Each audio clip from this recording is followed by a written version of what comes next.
नमस्कार साथियों, प्रीतम पाठशाला चैनल में आप सभी का स्वागत है।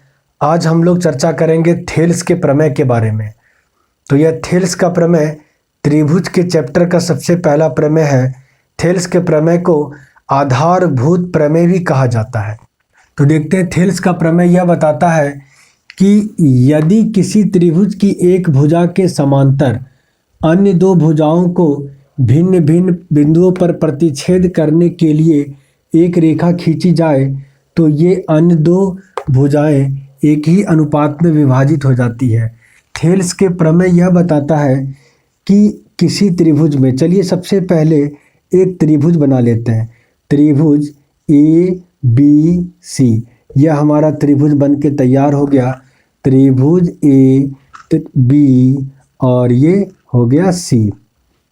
किसी भी त्रिभुज के तीन भुजा और तीन कोण और साथ में तीन शीर्ष बिंदु होते हैं। तो कोई एक भुजा है BC, BC के समानांतर एक रेखा खींच ली है। तो यह जो रेखा हमने खींचा, यह रेखा AB को बिंदु D पर प्रतिच्छेद करती है और AC को बिंदु E पर प्रतिच्छेद करती है। तो थेल्स के प्रमेय को प्रूव करने के लिए सबसे पहले हमको BC के समानांतर DE खींच करके कुछ रचना करना होगा। वो रचना क्या करना होगा? तो सबसे पहले लिखते हैं दिया गया है। दिया गया है, क्या दिया गया है? तो त्रिभुज ABC में BC समानांतर DE है, यह तो दिया गया है। साबित क्या करना है?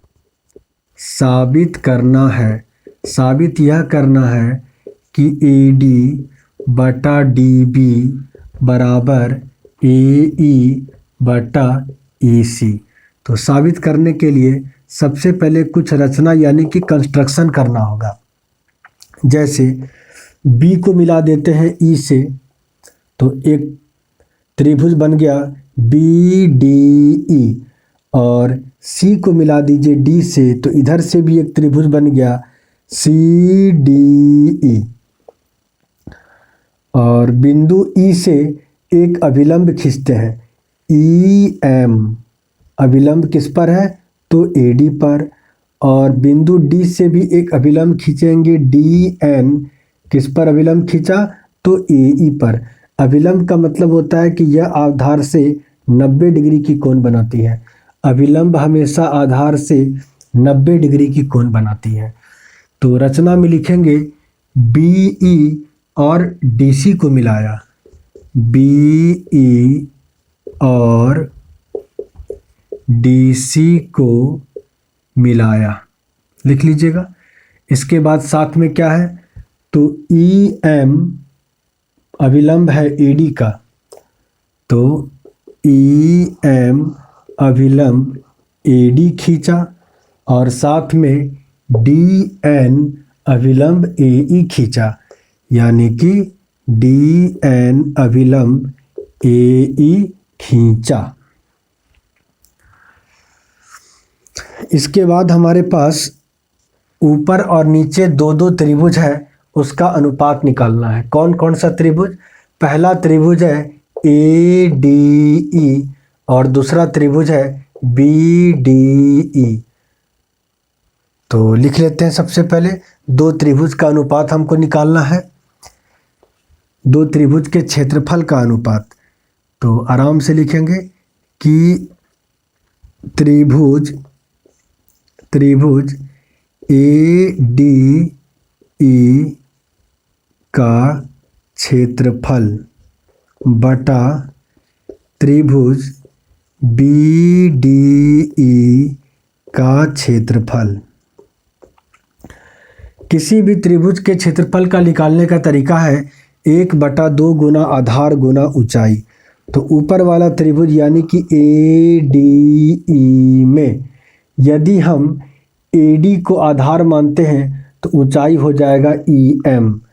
तो आधार हो गया AD और ऊंचाई हो गया EM। तो त्रिभुज ADE का क्षेत्रफल 1/2 गुना आधार यानी कि AD गुना ऊंचाई यानी कि EM। और नीचे देखते हैं त्रिभुज BDE का क्षेत्रफल।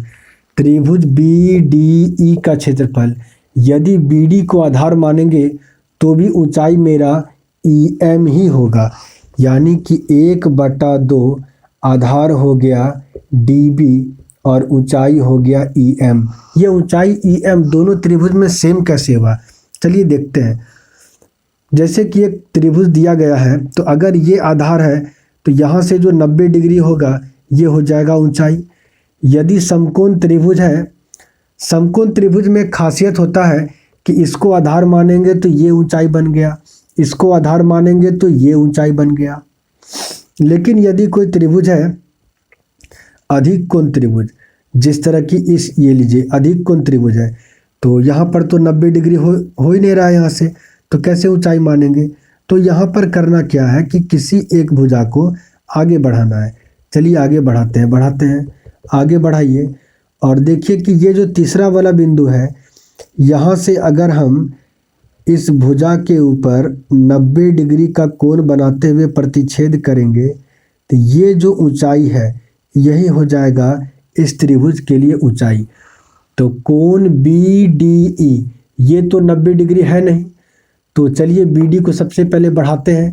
आगे EM से अभिलंब पहले से खींचा हुआ है, इसलिए EM क्या हो गया, ये त्रिभुज BDE के लिए भी EM हो गया ऊंचाई, यानी त्रिभुज BDE के लिए भी ये EM हो जाएगा ऊंचाई। तो इस तरह से आधा कट गया, EM से EM कट गया, क्या बचेगा, तो AD/DB और ये हो गया समीकरण 1।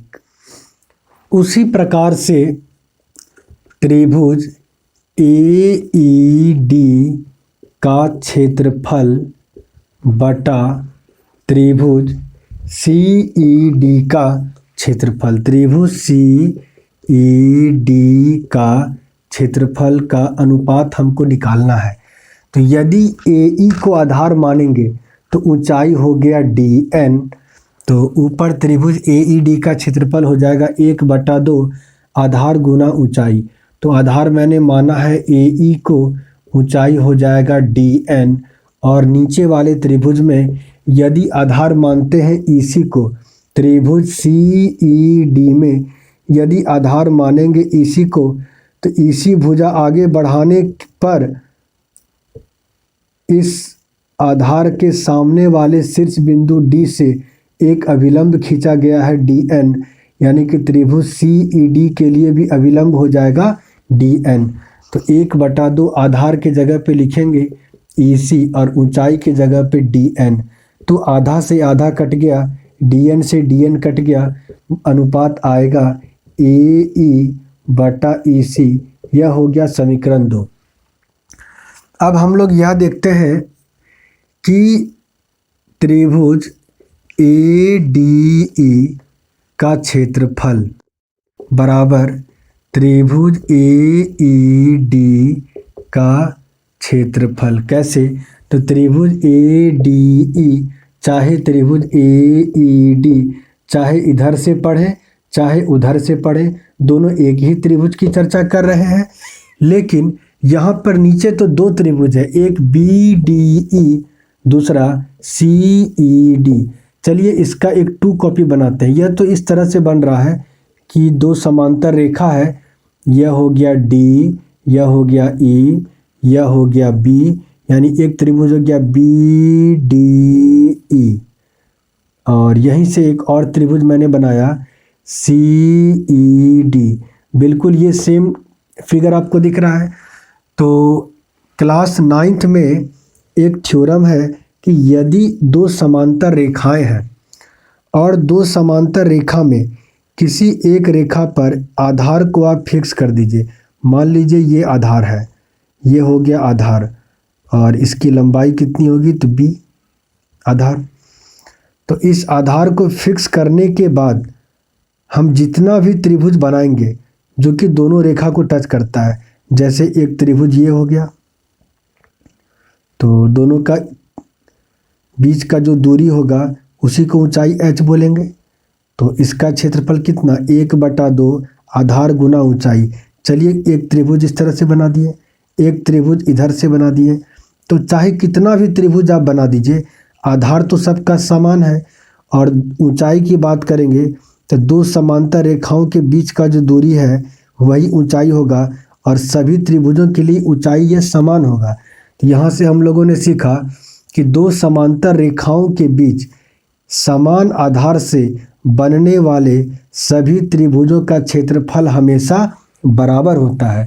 तो उसी प्रकार से एक है DE, दूसरा है BC, दो समांतर रेखा है, और त्रिभुज BDE और त्रिभुज CED में दोनों में यह DE मिल गया। यानी कि एक भुजा को कॉमन मान करके हम जितना भी त्रिभुज खींचेंगे सभी त्रिभुज का क्षेत्रफल हमेशा समान होगा।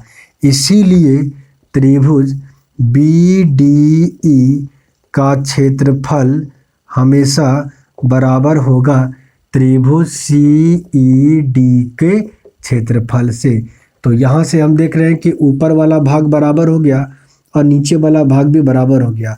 तो हम कह सकते हैं कि अतः समीकरण 1 और समीकरण 2 से त्रिभुज ADE का क्षेत्रफल बटा त्रिभुज BDE का क्षेत्रफल बराबर त्रिभुज AED का क्षेत्रफल बटा त्रिभुज CED का क्षेत्रफल। ये दोनों त्रिभुज बराबर है, ऊपर वाला ऊपर वाले के बराबर है, नीचे वाला नीचे वाले के बराबर है। तो इधर से अनुपात समान होगा, इसलिए दाएं तरफ से भी अनुपात समान होगा। इसलिए हम कह सकते हैं कि AD बटा DB बराबर AE बटा AC, और यहाँ से थेल्स प्रमेय साबित हो जाता है।